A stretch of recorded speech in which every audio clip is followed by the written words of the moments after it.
Assalamualaikum warahmatullahi wabarakatuh. Alhamdulillah wa syukrillah.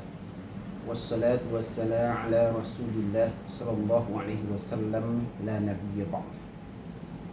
Saudaraku kaum muslimin dan kaum muslimat rahimahullah.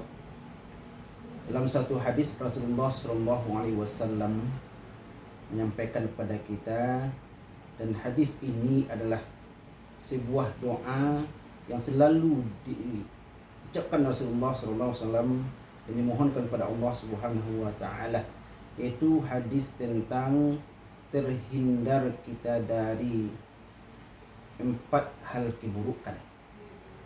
Ini berupa doa yang diajarkan oleh Rasulullah SAW dalam satu hadis yang diriwayatkan oleh Tirmizi dan Abu Dawud.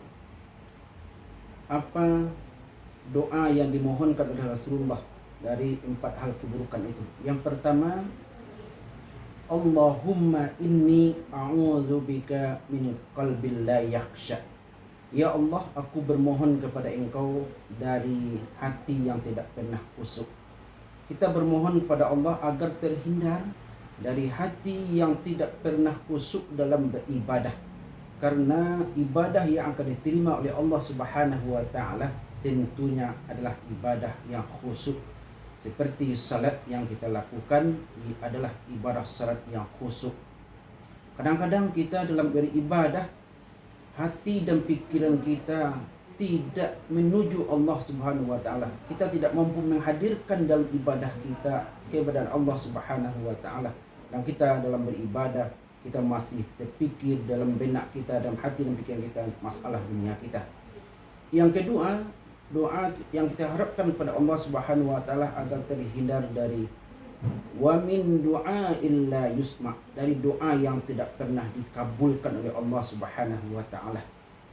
Kita sering berdoa bermohon kepada Allah Subhanahu wa taala, namun doa kita belum juga dijabah oleh Allah Subhanahu wa taala. Apa penyebab doa kita tidak terima Allah? Salah satunya adalah kita sering memutuskan hubungan silaturahmi, atau apa yang kita makan, apa yang kita minum, apa yang kita pakai, daging yang tumbuh dari tubuh kita, darah mengalir dari urat kita berasal dari hal yang haram, maka doa kita tidak akan dikabulkan Allah Subhanahu wa taala. Maka kita berlindung dari hal demikian.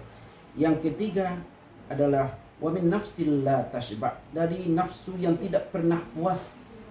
Terjauh kita dari sifat yang bernamanya mensyukuri nikmat Allah Subhanahu wa taala.